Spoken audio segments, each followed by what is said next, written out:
성경 말씀 에베소서 2장 11절 말씀부터 13절 말씀까지 같이 봉독하도록 하십시다. 그러므로 생각하라. 너희는 그때에 육체로 이방인이요 손으로 육체에 행한 할례당이라 칭하는 자들에게 무할례당이라 칭함을 받는 자들이라. 그때 너희는 그리스도 밖에 있었고 이스라엘 나라 밖의 사람이라. 약속의 언약들에 대하여 외인이요 세상에서 소망이 없고 하나님도 없는 자이더니 이제는 전에 멀리 있던 너희가 그리스도 예수 안에서 그리스도의 피로 가까워졌느니라. 아멘. 우리 2장 11절 이하에 나타나는 말씀은 이제 예수 그리스도로 우리가 하나님과 하나가 되고 또 하나님 백성이 되었는데 우리가 예수 믿기 전에 하나님의 축복을 받기 전의 모습을 한 번 더 기억하라는 겁니다. 왜 기억하는 게 필요합니까?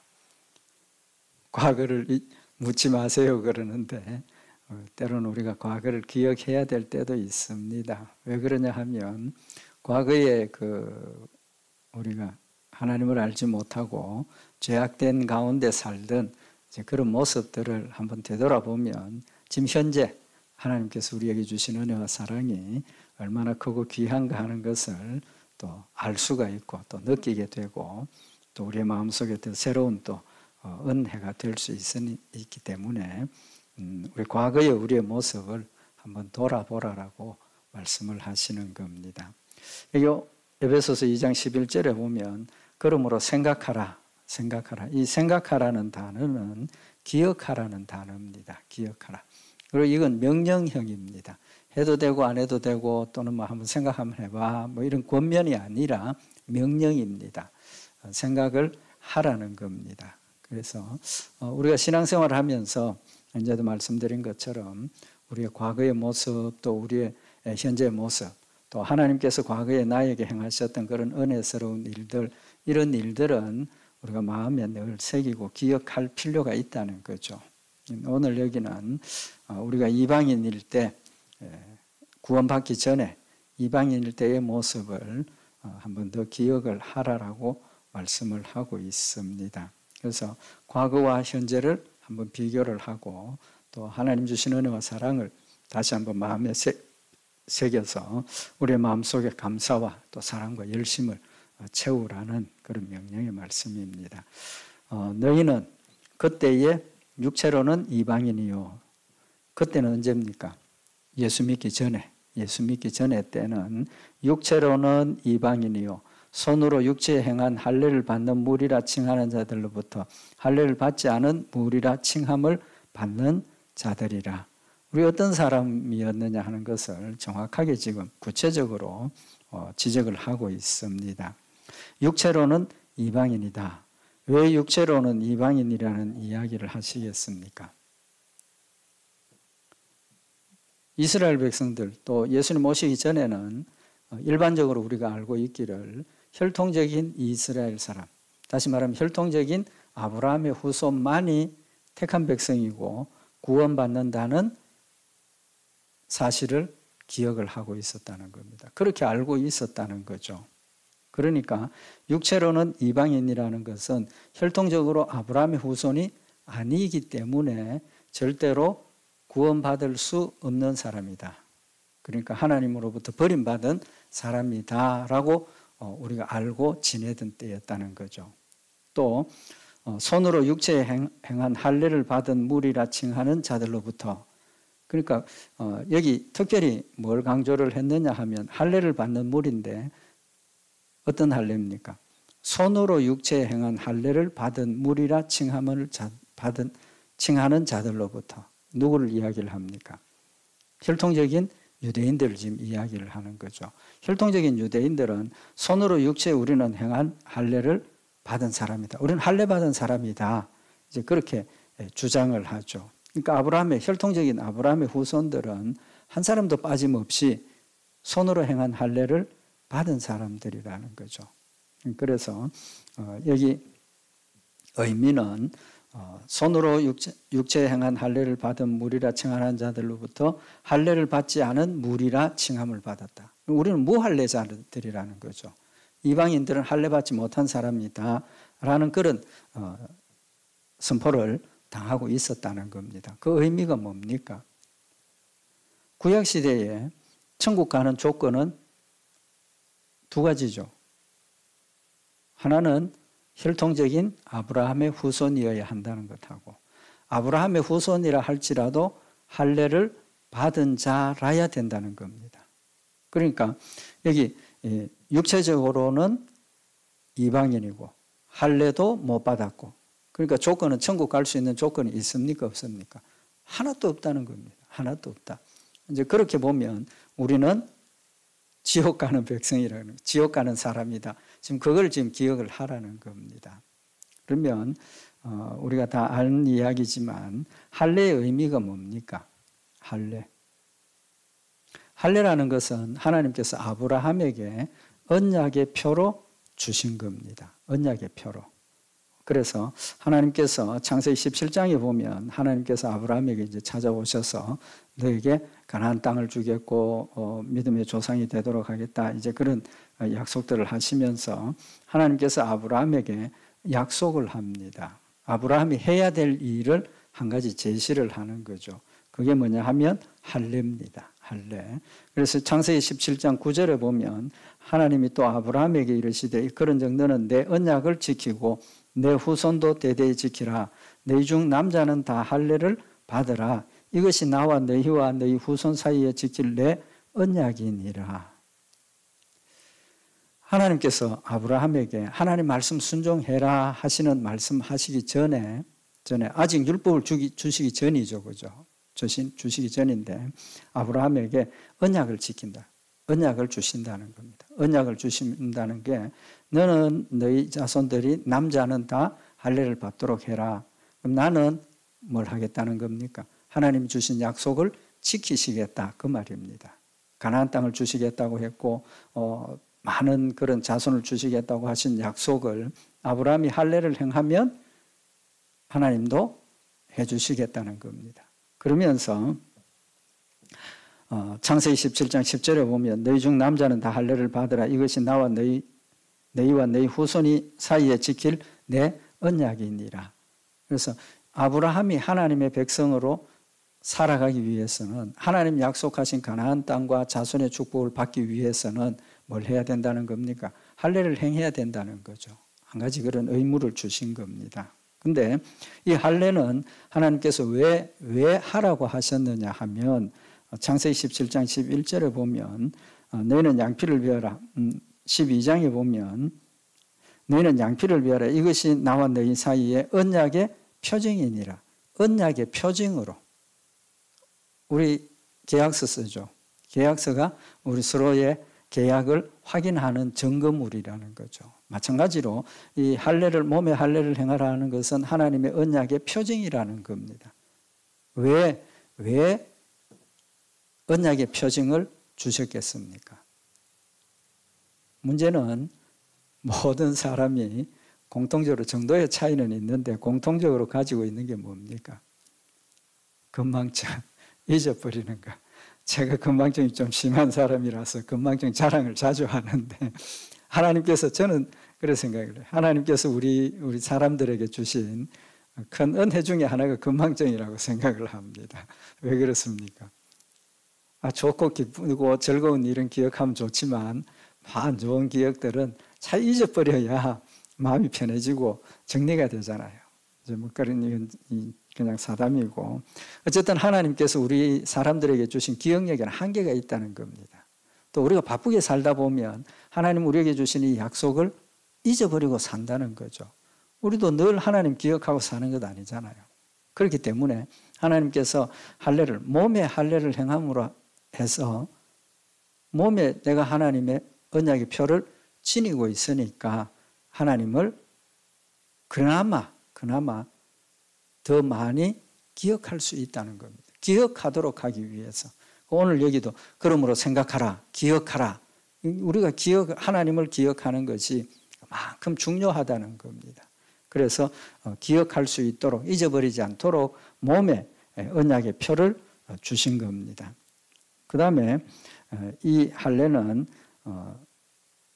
이스라엘 사람들 집에 이방인들까지도 할례를 행하라고 명령을 하십니다. 창세기 17장 12절에 보면 대대로 남자는 집에서 난 자나 혹 너희 자손이 아니요 이방 사람에게서 돈으로 산 자를 물온하고 난 지 8일 만에 할례를 받을 것이라.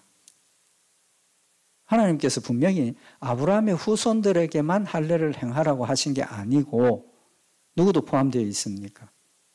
이방 사람들도 그 집에 와서 돈으로 뭐 샀든지 어쨌든 그 집에 사는 사람은 남자 아이가 태어나면 무조건 할례를 행하라는 겁니다.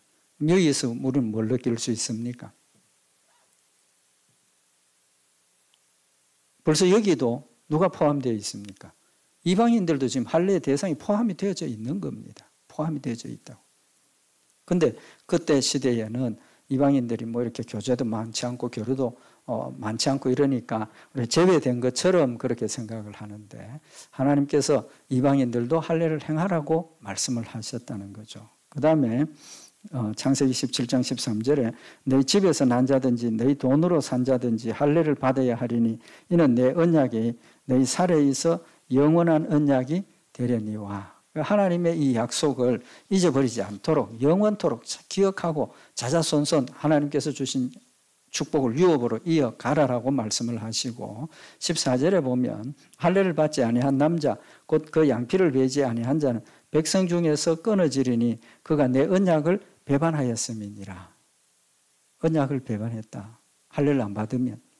그러면 이 할례는 절대적인 거죠. 그죠? 절대적인, 이 약속을 주실 때는 절대적인 겁니다. 할례를 안 받으면 아브라함의 자손이라 할지라도 끊쳐진다라는 걸 말씀을 하고 있는 겁니다. 그래서 이스라엘 백성들은 할례를 받았다는 것 때문에 스스로 우리는 할례를 받은 사람이다. 우리는 할례당, 또 할례 받지 못한 사람은 무할례당. 이렇게 구분해서 선언을 하던 이제 그런 때라는 거죠. 그리고 우리가 잘 알고 있는 것처럼 이 이스라엘 백성들은 할례 받지 못한 사람하고는 상종도 안 했다 그래서 상종도 안 했다. 요한복음 4장 9절에 보면 예수님께서 사마리아 성문 앞에서 사마리아 여인을 만났죠. 이제 그때 물 좀 달라 할 때 사마리아 여자가 가로되 당신은 유대인으로서 어찌하여 사마리아 여자 나에게 물을 달라 하나이까. 예수님께서 사마리아 여자가 물 일로 나왔는데 그 여자에게 물 좀 달라라고 유대인들은 그렇게 안 한다는 겁니다. 왜? 유대인이 사마리아인과 상종치 아니함이라. 사마리아인들하고는 상종을 안 한다. 어떤 면에서는 이 사마리아 사람들이 이스라엘 백성들로부터 더 많은 멸시와 무시를 당하는 그런 지역에 있는 사람들이라는 거죠. 그래서 이 여인이 예수님이 물 좀 달라 하니까 깜짝 놀랐어요. 아무도 물 달라 할 사람도 없고 오면 도망가고 피해가는데 와서 물 달라 하니까.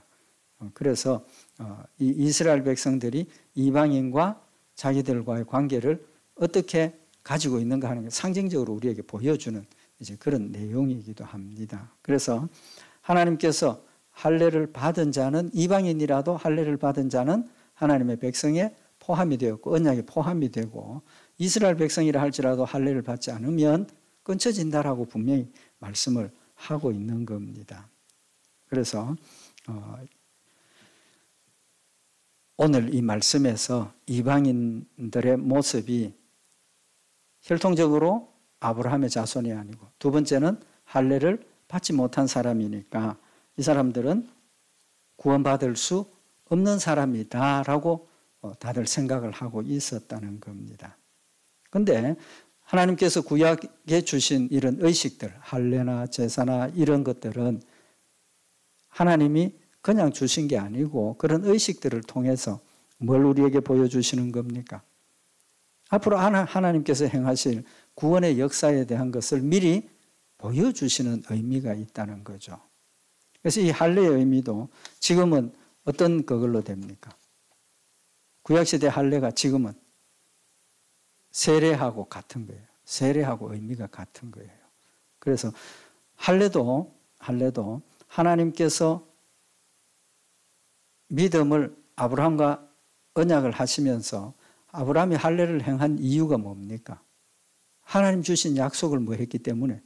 믿었기 때문에 나도 그 언약에 동참합니다라는 믿음의 고백이 할례인 겁니다. 그럼 세례는 뭡니까? 마찬가지로 내가 하나님과 사람들 앞에서 내가 예수 그리스도가 나의 구주가 됨을 믿습니다라고 고백하는 믿음의 고백이 세례가 되는 거죠. 그래서 할례를 받음으로 거룩한 백성이 되고 세례를 받음으로 하나님의 백성이 되고 거룩한 백성이 되고 죄 용서함을 받는다는 의미, 같은 의미를 가지고 있는 겁니다. 그럼 그 핵심이 뭡니까? 우리가 구원받는 것은 뭡니까? 믿음. 예수 그리스도를 믿음으로 우리가 구원받는다는 사실을 이 할례를 통해서 이미 우리에게 보여주시는 거예요. 그래서 구약 성경에 하나님께서 이런 할례나 제사나 이런 의식들을 통해서 또는 절기, 유월절이나 이런 절기를 통해서 하나님께서 그 의미를 미리 하나님의 구속의 사역의 역사를 미리 우리에게 보여주시고 깨닫게 하시는 목적이 있었다는 겁니다. 그래서 구약 시대에도 하나님의 사랑, 믿음으로 구원받는 것을 역사를 하셨는데 그것은 명확하게 지금처럼 명확하게 복음으로 구원받는다는 게 드러나지는 않은 시대였다는 거죠. 의미는 감추어졌다는 겁니다. 그래서 로마서 16장 25절에 보면 나의 복음과 예수 그리스도를 전파함은 영세 전부터 감추었다가 이제는 나타내신 바 되었으며 예수 그리스도가 오시기 전까지는 율법으로 이 모든 것들이 진행이 되었기 때문에 예수 그리스도를 믿음으로 구원받는다는 것을 명확하게 깨닫지를 못했다는 거죠. 명확하게 깨닫지 못했기 때문에 유대인들은 자신들 아브라함의 혈통적인 후손 할례를 행한 사람만이 택한 백성이고 구원받는 자다라는 그런 생각을 가지고 있었고 우리 이방인들은 더구나 복음에 대해서 하나님의 말씀에 대해서 접할 기회가 없었기 때문에 전혀 그걸 모르고 있었다는 겁니다. 그래서 구약시대에는 이 복음이 뭐라고 그랬습니까? 비밀, 영세 전부터 감추어져 있다가 이제는 나타낸 바 되어졌다. 예수 그리스도가 육신으로 인간으로 이 땅에 오셔서 우리를 대신해서 십자가에 못 박혀 죽으심으로 그동안 감추어져 있던 것들이 명확하게 밝혀지는 겁니다.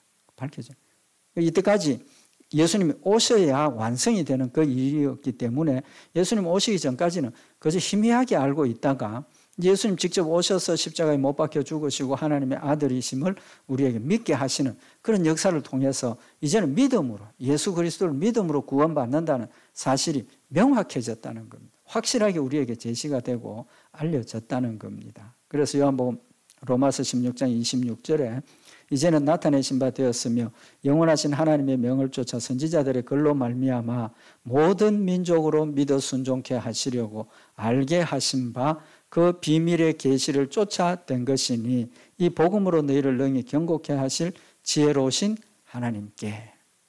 그래서 이제까지 비밀로 감춰져 있고 사실은 선지자들을 통해서 하나님께서 메시아를 보내실 것이라는 사실을 계속 알려주시고 그 내용을 통해서 믿음으로 구원받는다는 사실을 나타내 보여주셨음에도 불구하고 아직까지는 그게 깨달아지지 않았다는 거죠. 깨달아지지 않았다.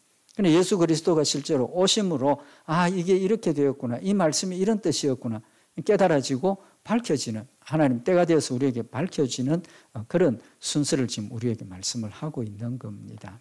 그래서 구약시대에 좀 전에도 말씀드린 것처럼 구약시대의 속죄의 제사나 할례나 절기나 이런 것들이 예수 그리스도를 믿음으로 구원받는다는 사실을 우리에게 은연중에 이제 비유로 보여주셨던 역사라는 사실도 우리가 한번 기억을 하면 좋겠습니다. 그 다음에 이제도 말씀을 드린 것처럼 할례가 왜 세례하고 같으냐 이제 말씀드린 것처럼 이 할례도 믿음의 고백이라고 이제 말씀을 드렸죠. 그래서 그걸 어디서 우리에게 정확하게 말씀을 하시느냐 하면 로마서 4장 11절에 보면 저가 할례의 표를 받은 것은 아브라함을 이야기를 합니다. 아브라함이 할례의 표를 받은 것은 무할례 시에 믿음으로 된 의를 인친 것이다. 할례를 행한 것이 할례 받기 전에 아직 하나님 백성이 되기 전이잖아요. 할례 받기 전이니까. 그때에 믿음으로 된 의를 인친 것이라는 겁니다. 그러니까 아브라함이 하나님께서 약속을 하셨고 그 다음에 이 약속을 내가 지키마 너 이 약속을 믿으면 이걸 행해라. 그래서 언약의 표로 주신 거죠. 하나님과 아브라함 사이에 계약이 이루어지는 겁니다. 계약이 이루어지는데 하나님은 약속하셨고 아브라함도 너 이걸 행하면 이 약속이 너한테 임한다라고 하셨으니까 아브라함이 그 할례를 행하는 것은 하나님 주신 약속을 뭐 한 겁니까? 믿었다는 거죠. 그러니까 할례를 행한 것은 아직 믿기 전에 하나님께서 주신 말씀을 믿음으로 받아들이고 할례를 행했으니까 믿음으로 된 의를 인친 것이니 이는 무할례자로서 믿는 모든 자의 조상이 되어 저희로 의로 여기심을 얻게 하려 하심이라. 그러니까 아브라함도 하나님께서 창세전에 택하셨기 때문에 불러내셨고 가나안 땅까지 오게 하셔서 약속을 주신 거죠. 그러니까 아브라함도 할례를 받기 전에는 뭡니까? 이방인이나 우리나 똑같은 조건에 있었다는 겁니다. 그런데 하나님께서 찾아오셔서 약속을 주시고 믿음으로 받아들이고 할례를 행했다는 거죠. 우리도 마찬가지라는 거죠. 우리도 하나님을 대해서 알지 못하고 하나님을 믿지 못하던 우리들을 하나님께서 예수 그리스도를 보내시고 이제는 예수 그리스도를 믿음으로 구원받는다는 걸 명확하게 우리에게 가르쳐 주셨고 성령이 우리 마음속에서 믿음을 가지게 하셨고 믿음을 고백하니까 의로 여기심을 받는다라고 말씀을 하고 있는 겁니다. 그러면 하나님께서 이스라엘 백성들에게 이 할례, 육신의 할례를 행하라 하신 그 의미가 구체적으로 다른 의미가 한 가지 더 있다는 거죠. 무슨 의미입니까? 성경에 보면 로마서 2장 28절에 대저 표면적 유대인이 아니요 표면적 육신의 할례가 아니라 그러니까 겉으로 행한 그 할례가 진짜 할례가 아니라는 겁니다. 그냥 의식을 통해서 하나님 말씀 순종한 것일 뿐이라는 겁니다. 그럼 할례는 어디에 행해야 됩니까? 다 아시잖아요. 하나님 우리에게 할례를 어디에 행하라고? 마음에 행하라고. 마음의 할례를 행하라고 말씀을 하셨잖아요. 마음의 할례를 행하라고. 그래서 그 말씀, 이 육신의 할례는 하나의 표로서 행하라 하셨고 실제로 마음에 육신의 할례를 행하면서 마음에도 할례를 행해야 된다라고 말씀을 하시는 겁니다. 그 말씀이 신약 시대에 와서 육신의 할례 말고 마음의 할례를 행하라고 명령하신 게 아니고 신명기 10장 16절에 보면 그러므로 너희는 마음의 할례를 행하고 다시는 목을 곧게 하지 말라라고 분명히 말씀을 하셨습니다. 그래서 아브라함에게 주신 그 할례가 육신에 행하는 할례이지만 육신에 행하는 할례는 마음의 할례를 행하고 그걸 마음의 할례를 행했다는 것을 의식적으로 내가 육신의 할례를 행하고 처음에 말씀드린 것처럼 뭐 하는 겁니까? 기억하라는 거예요. 기억하라. 내가 하나님의 백성이 되고 하나님의 백성으로서 거룩한 백성이 되었다는 것을 육신에 남겨진 흔적, 표시를 가지고 자꾸 하나님을 잊어버리지 않고 계속해서 기억할 수 있도록 하시는 은혜 방편으로 주셨다는 겁니다. 신명기 30장 6절에 보면 내 하나님 여호와께서 내 마음과 내 자손의 마음에 할례를 베푸사 너로 마음을 다하며 성품을 다하여 내 하나님 여호와를 사랑하게 하사 너로 생명을 얻게 하실 것이다 라고 말씀을 하고 있는 겁니다. 이 말씀의 의미가 뭡니까? 우리가 마음의 할례를 행하는 것은 내 스스로 마음의 할례를 행하는 게 아니라 누가 하신다 그랬습니까? 여호와께서 하나님께서 내 마음과 내 자손의 마음의 할례를 베푼다. 육신의 할례를 행했지만 혈통적인 이스라엘 백성들도 육신의 할례를 행했지만 그 가운데 하나님을 안 믿은 사람이 있습니까? 없습니까?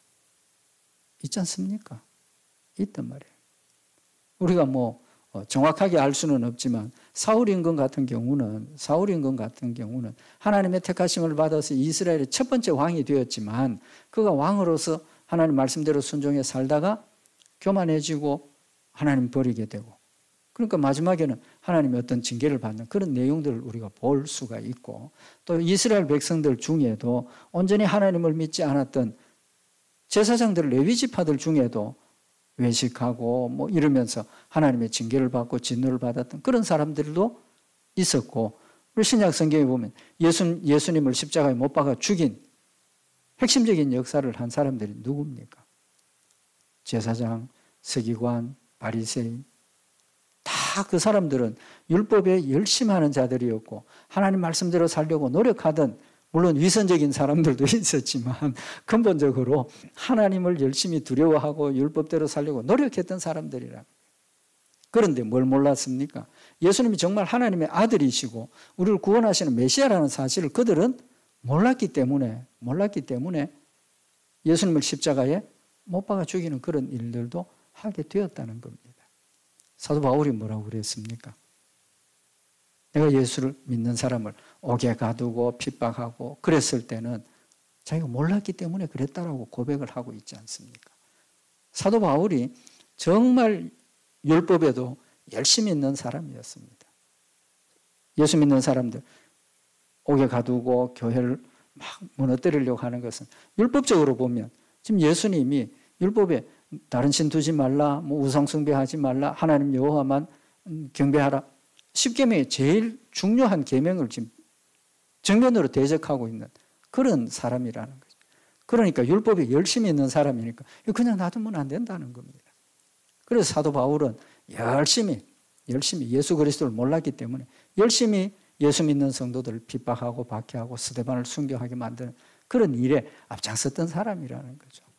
그러나 그가 예수 그리스도를 영접하고 만나고 예수를 믿게 되니까 이게 내가 잘못되었구나. 철저하게 회개하고 오히려 더 뜨겁게 예수님을 위해서 열심을 다하는 그런 모습들을 보인 것은 결국은 육체의 할례만 중요한 게 아니고 뭐가 더 중요하다는 겁니까? 마음의 할례를 더 중요하다. 그래서 내 하나님 여호와께서 네 마음과 네 자손의 마음의 할례를 베푸사 너로 마음을 다하며 성품을 다하여 내 하나님 여호와를 사랑하게 하사 너로 생명을 얻게 하실 것이다 라고 말씀을 하시고, 이스라엘 백성들이 하나님 말씀 거역하고 하나님께서 그들을 징계하셔서 이방의 객이 되게 하고 포로로 잡혀가게 되고, 그러다가 하나님께서 약속하신 연수가 차서 다시 예루살렘으로 그들을 데리고 돌아오시면서 그때도 뭐라고 그러십니까? 하나님께서 너희를 이스라엘 나라 예루살렘으로 데려가서 네 마음에 하나님께서 할례를 행해 주신다라고 말씀을 하신 겁니다. 그래서 이 할례는 하나님께서 우리에게 주신 은혜의 길이라는 사실을 다시 한번 기억을 하게 하면서 이스라엘 이방인들이 할례 받지 못했던 그런 것들을 하나님께서 다시 한번 우리에게 영적인 의미를 지금 우리에게 교훈을 하는 이제 그런 말씀인 겁니다. 그래서 골로새서 2장 11절에 보면 또 그 안에서 너희가 손으로 하지 아니한 할례를 받았으니 곧 육체적 몸을 벗는 것이요 그리스도의 할례니라. 우리가 세례를 받았지만 우리 마음속에 성령님이 오셔서 정말 예수 그리스도를 믿는 믿음을 고백하게 하시고 예수를 믿게 하시고 하나님을 믿게 하시고 의지하게 하셔서 하나님 주신 말씀대로 순종하고 따라가는 그런 열매를 맺게 하신다는 사실을 지금 말씀을 하고 있는 겁니다. 그 다음에 이 할례의 의미는 예레미야서 4장 4절에 보면 유다인과 예루살렘 거민들아 너희는 스스로 할례를 행하여 너희 마음 가죽을 베고 나 여호와께 속하라. 여기 또 우리 스스로 마음의 할례를 행하라고 말씀을 하고 있습니다. 근본적인 믿음은, 불신앙의 믿음은 하나님께서 우리의 마음의 할례를 행하게 하셔서 예수 그리스도를 믿음으로 고백하게 하셔서 하나님의 백성이 되게 하시고 거룩한 백성으로 세워주셨지만 우리가 하나님 말씀대로 순종 잘합니까? 못합니까? 잘 못하죠. 잘 못합니다. 그러니까 하나님의 거룩한 백성으로 세워주셨지만 우리는 자꾸 죄를 범하고 있다는 겁니다. 매일 순간순간마다. 그때마다 뭐 하라는 겁니까? 내 스스로 할례를 행하라. 할례는 더러운 것을 끊어낸다는 겁니다. 죄악을 끊어낸다는 겁니다. 불신앙을 끊어낸다는 겁니다. 그 의미가 뭡니까? 회개하라는 거예요. 회개하라.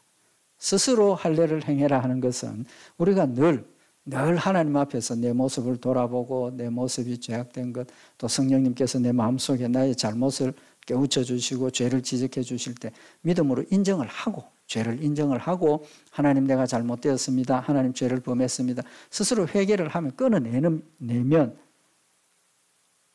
어떤 일이 벌어집니까?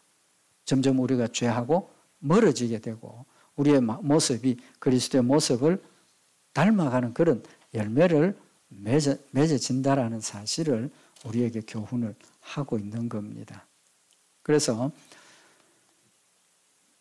중요한 말씀을 우리에게 하시는데, 이제 초대교회가 형성이 되면서 예수 믿는 성도들 중에 유대인들도 많이 이제 들어오게 되고, 이제 그렇게 되면서 뭐가 문제가 됩니까? 율법하고 복음하고의 관계가 문제가 되어지는 거예요. 그래서 유대인들은 그 율법을 못 버려가지고 예수를 믿지만 뭐 해야 된다? 할례를 받아야 된다라고 주장을 하게 되고, 또 율법에 하나님께서 주셨던 그 의식들, 그런 것들을 예수 믿고 구원받는 것임에도 불구하고 그 의식이나 절차들을 지켜야 된다라고 주장하는 사람들이 나타나게 되는 겁니다. 그래서 그것 때문에 많은 문제가 되었지만 결론이 뭐였습니까? 믿음으로 구원받는다는 결론을 내렸다는 겁니다. 그래서 갈라디아 5장 1절에 보면 그리스도께서 우리로 자유케 하려고 자유를 주셨으니 그러므로 굳게 서서 다시는 종의 멍에를 매지 말라. 이게 잘 해석을 해야 되는데, 그리스도께서 우리로 자유케 하시려고 자유를 주셨다. 무슨 자유를 주신 겁니까? 무슨 자유를 주신 겁니까? 율법하고의 관계를 지금 이야기를 하는 겁니다. 이거 잘 너무 확대 해석해가지고 죄 지을 자유도 주시고 우리 마음대로 할 자유도 주셨다. 이제 그래 되면 문제가 생기죠. 그건 아닙니다. 그건 아닌데 율법에서 자유케 하셨다는 겁니다. 그럼 그 율법이 뭡니까? 갈라디아 5장 2절에 보면 보라 나 바울은 너희에게 말하노니 너희가 만일 할례를 받으면 그리스도께서 너희에게 아무 유익이 없으리라. 예수 믿는 사람이 되고 난 뒤에 육체의 할례를 받으면 그리스도께서 너희에게 아무 유익이 없다. 그 말은 무슨 말입니까?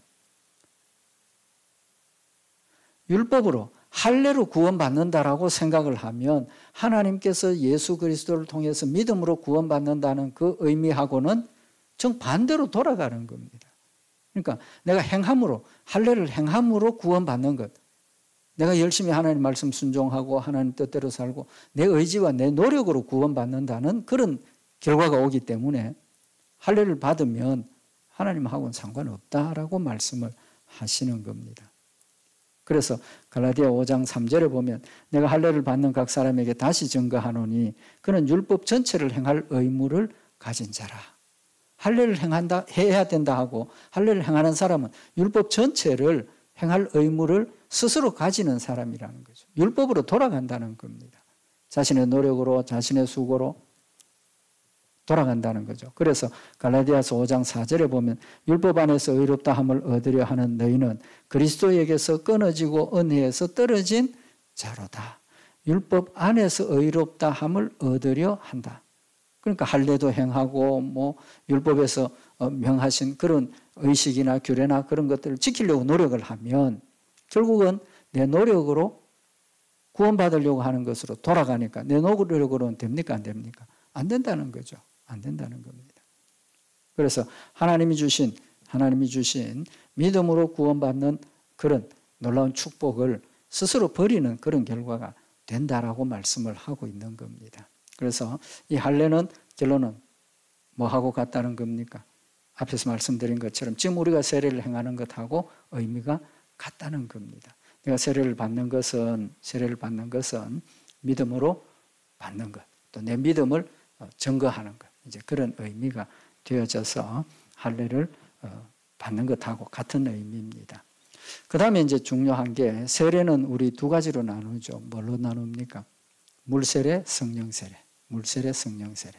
물세례는 의식적인 거고 또 성령세례는 내 마음속에 성령님이 오셔서 예수 그리스도가 나의 구주가 되심을 믿도록 믿음을 고백하는 그게 성령세례입니다. 그래서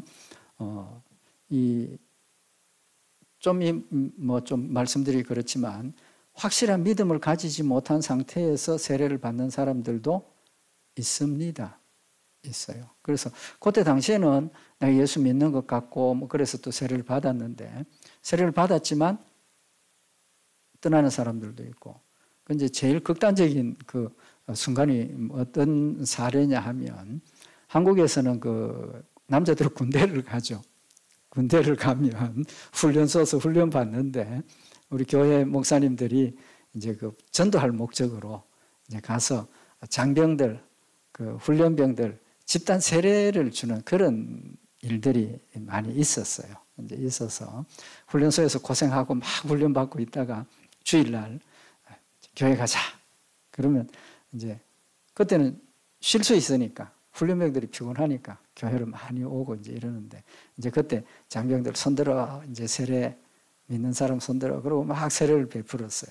이제 그럼 세례 베푼 사람한테 뭐 빵도 주고 뭐 이렇게 막 잘하니까 안 믿고 예수를 안 믿고 그냥 막 쉬고 싶어서 세례 받은 이제 그런 경우들도 있었습니다. 근데 나중에 보면 그때 세례를 받고 뭐 또 세상으로 갔다가 세례 받았다는 그것 때문에 내가 세례 받았는데 그래도 뭐 그때 나는 그냥 아무 의미 없이 세례를 받았지만 나 세례 받았다는 그것 때문에 마음에 찔림이 오고 이래서 예수 믿는 사람들도 많이 있었어요. 이제 그렇게 보면 뭐 그건 우리가 그 할 이야기는 아니지만 세례의 의미를 좀 더 제가 정확하게 전달하기 위해서 이제 그런 말씀을 드리는 겁니다. 그래서 그 성령 세례 그때는 그냥 물세례만 받았지만 물세례 받고 시간이 지나고 나서 무슨 세례? 진짜 성령 세례를 받으니까 진정한 믿음을 고백하게 되고 물세례가 효력이 나타나는 이제 그런 의미가 있다는 겁니다. 그래서 마가복음 1장 4절에 보면 죄 사함을 받게 하는 회개의 세례다라고 표현을 하고 있습니다. 마가복음 1장 4절에 세례 요한이 이르러 광야에서 죄 사함을 받게 하는 회개의 세례를 전파하니 그러니까 세례 요한이 무조건 그냥 막 세례를 베푼 게 아닌 걸 우리 기억을 하셔야 됩니다. 무조건 세례를 베푼 게 아니고 예수 그리스도로 믿음으로 구원받는다. 그 사실을 전했다는 겁니다. 죄 사함을 받게 하는 회개의 세례. 세례요한이 그걸 전파했다는 겁니다. 메시아, 저분이 메시아이고 저분이 우리의 죄를 대신해서 죽으실 것이고 우리가 저 메시아를 믿음으로 죄 씻음 받는다. 그러니까 너희들도 믿음을 고백하려 하고 세례를 받으라. 이 물세례하는 것은 죄 씻음의 의미를 나타내는 겁니다. 그래서 그 죄사함을 받게 하는 회개의 세례를 전파하니 온 유대 지방과 예루살렘 사람이 다 나아가 자기 죄를 자복하고 요단강에서 그에게 세례를 받더라. 정확하게 아셔야 돼요. 그냥 막 세례를 베푼 게 아닙니다. 예수 그리스도가 메시아임을 증거를 하고 예수 그리스도를 믿음으로 죄 용서받는다는 사실을 증거를 하고 세례받는 사람들은 그 앞에 나와서 나 예수를 믿지 않았습니다. 또 나는 이런 죄를 범했습니다. 자기의 죄를 고백을 하고 내 메시아 예수를 믿겠습니다. 그리고 세례를 받았다라고 명확하게 지금 말씀을 하고 있는 거죠. 그래서 이 할례의 의미는 믿음의 고백의 의미고 몸에 할례를 행하라 하신 것은 내가 세례 받았음을 하나님 자녀가 되었음을 마음속에 늘 새기고 잊어버리지 말라고 기억하고 있으라고 하는 하나님 주신 거룩한 징표였다는 사실을 우리에게 교훈을 하고 한 가지만 더 말씀을 드립니다. 이스라엘 백성들이 가나안 땅에 들어갈 때 어디를 건넜습니까? 이스라엘 백성들이 애굽에서 나와서 제일 먼저 한 게 뭡니까? 홍해를 건너죠. 홍해를 건너는데 그 홍해를 걷는 의미를 성경에서 명확하게 지금 밝히고 있습니다. 고린도전서 10장 1절에 보면 형제들아 너희가 알지 못하기를 내가 원치 아니하노니 우리 조상들이 다 구름 아래 있고 바다 가운데로 지나며 모세에게 속하여 다 구름과 바다에서 세례를 받고 다 같은 신령한 음료를 마셨으며 반석에서 나는 음료 그 다음에 다 같은 신령한 식물을 먹으며 신령한 식물이 뭡니까? 만나는 곧 예수 그리스도를 의미를 하지 않습니까? 예수 그리스도를 의미를 하는 거예요. 그래서 이스라엘 백성들이 하나님께서 이스라엘 백성들을 애굽에서 구출해 내시고 홍해를 건너게 하신 것은 이제는 애굽하고는 단절이라는 겁니다. 길을 열어주시고 건너가고 바다가 닫혀져서 다시는 뒤로 돌아갈 수 없는 그런 상황을 지금 우리에게 보여주신 거죠. 그 의미는 영적으로 내가 예수 그리스도를 믿는 믿음을 고백을 하고 세례를 받고 내 죄 사함을 받았으니까 다시는 이방인 시절, 구원받지 못한 시절로 돌아가지 않는다라는 걸 보여주시고 광야 40년 동안 하나님께서 뭘 먹여주셨습니까? 만나를 먹여주셨어요. 예수님이 자기가 스스로 하늘에서 온 신령한 만나라고 소개를 하신 것은 만나는 하나님이 주신 생명의 떡이라는 거죠. 하나님이 주신 겁니다.